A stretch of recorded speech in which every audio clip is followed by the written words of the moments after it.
Olá! Sabe aquela frustração de passar horas e horas com o nariz enfiado nos livros, grifando página atrás de página, para chegar na hora da prova e, puf, dar aquele branco?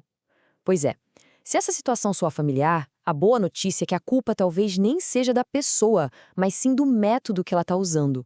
Então, vamos mergulhar juntos no que a ciência tem a dizer sobre os hacks que de fato fazem nosso cérebro aprender de verdade.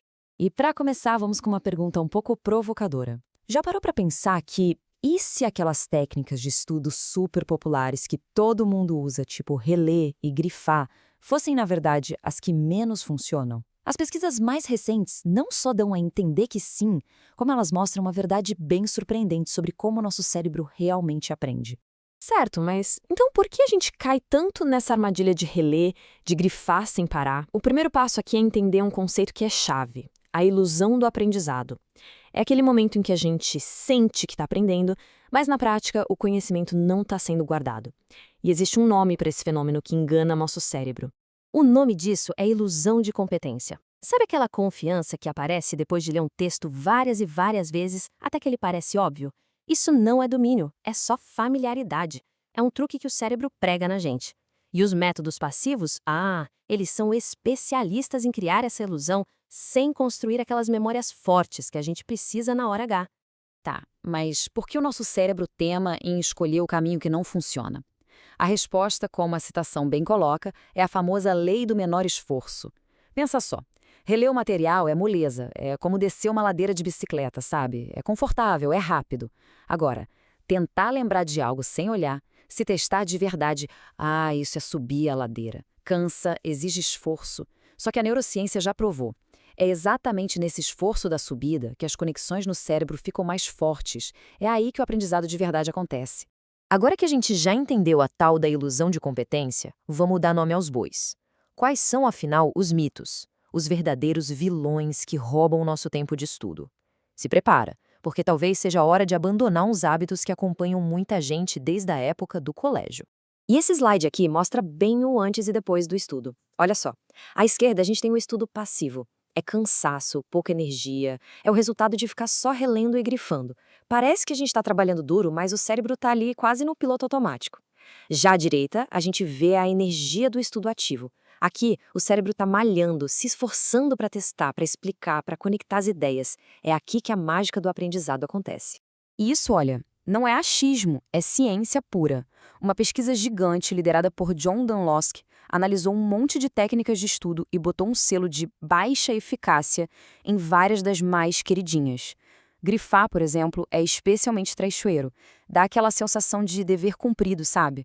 Mas o cérebro não está processando a informação de verdade. Ele está só reconhecendo aquilo visualmente. Ok, já desmascaramos os mitos. Agora, vamos virar esse jogo. Se reler e grifar não são o melhor caminho, o que a ciência nos oferece? Vamos conhecer as estratégias de aprendizagem ativa, que criam memórias que duram, que ficam com a gente. O grande segredo para um aprendizado eficaz é sacar que ele é um ciclo, não uma corrida de 100 metros rasos, como a gente vê aqui. Não basta só entender a matéria na aula. Depois é preciso fixar isso ativamente, tentando lembrar do que foi visto. Em seguida, tem que aplicar, resolvendo problemas, usando o conceito. E o mais importante, revisar de forma inteligente para lutar contra o esquecimento. Se pular uma dessas etapas, a corrente se quebra. E dentro desse ciclo todo, a ciência tem duas técnicas preferidas, as medalhistas de ouro, as mais poderosas de todas. Elas são os testes práticos e a prática distribuída. Vamos ver direitinho como usar cada uma delas. Vamos falar da primeira campeã. A ideia aqui é meio revolucionária. Os testes não servem só para dar nota, eles são a própria ferramenta de estudo. Pensa assim, cada vez que alguém força o cérebro a puxar uma informação da memória sem olhar a resposta, está fortalecendo o caminho até ela. É como transformar uma trilha de mato numa estrada asfaltada dentro da nossa cabeça. Isso é o que chamam de recuperação ativa. A segunda medalha de ouro vai para a prática distribuída. A regra aqui é bem simples. É muito melhor estudar um pouquinho todo dia do que um montão num dia só. Aquela maratona de estudo na véspera da prova? Então, é uma das piores estratégias que existem. O cérebro aprende muito melhor quando a gente espaça as revisões, como esse cronograma aqui sugere. Esse pequeno esforço para lembrar que a gente faz em cada revisão é o que realmente grava a informação para o longo prazo. E no final das contas, tudo isso se resume naquela frase: treinamento difícil, combate fácil. A aprendizagem ativa pode até parecer mais desconfortável na hora, um pouco mais difícil. Mas é esse esforço, esse treino difícil, que garante que na hora da prova, que é o combate, o conhecimento venha com muito mais facilidade e confiança. Mas calma aí, tem um detalhe que é crucial. Não adianta nada ter as melhores ferramentas do mundo se o terreno não estiver preparado, certo? Para essas técnicas funcionarem de verdade, nosso cérebro precisa de uma base sólida de bem-estar. E é sobre como construir essa base que a gente vai falar agora. E o pilar número 1 que muita gente sacrifica sem dó é o sono. Aquela ideia de virar a noite estudando é um verdadeiro tiro no pé. Pense no sono como o momento em que o cérebro faz a faxina e a organização de tudo que foi aprendido no dia. É quando as informações importantes são salvas no HD de longo prazo. Sem o sono de qualidade, esse processo simplesmente não rola. E esse gráfico aqui não deixa mentir. Olha só a diferença entre o que a ciência recomenda e o que os estudantes realmente dormem. Esse déficit de sono não é só sobre se sentir com sono no dia seguinte.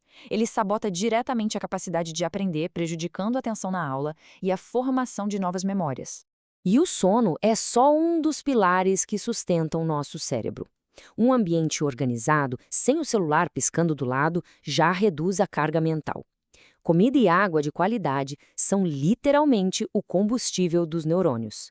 O exercício físico funciona como um antídoto para o estresse que bloqueia o aprendizado. E as pausas? As pausas estratégicas são como apertar um botão de reset para o foco. Cada um desses pilares tem um impacto direto na nossa capacidade de aprender. Então vamos amarrar todas essas pontas. A grande mensagem aqui é que estudar melhor não significa necessariamente estudar mais. Significa reprogramar a nossa abordagem, trocando o esforço bruto pela estratégia inteligente, aquela que é baseada em como nosso cérebro realmente funciona. Este quadro é o resumo final. De um lado, a atitude passiva, que leva a um beco sem saída, o esquecimento rápido. Do outro, a atitude ativa, que constrói um conhecimento forte e que dura. É a diferença entre ler só para decorar e estudar para entender de verdade, entre se contentar com a familiaridade e buscar o desafio de recuperar a informação da memória. A escolha de qual caminho seguir vai definir se o conhecimento vai sumir depois da prova ou se vai ficar para a vida toda. E para a gente fechar, fica a pergunta mais importante. Olhando para a própria rotina de estudos, qual é o primeiro hábito que não funciona tão bem e que pode ser trocado? Não precisa ser uma revolução. Pode ser só trocar 30 minutos de releitura por 30 minutos se testando, ou espaçar o estudo de uma matéria em 2 dias em vez de um só. Qual vai ser o primeiro passo?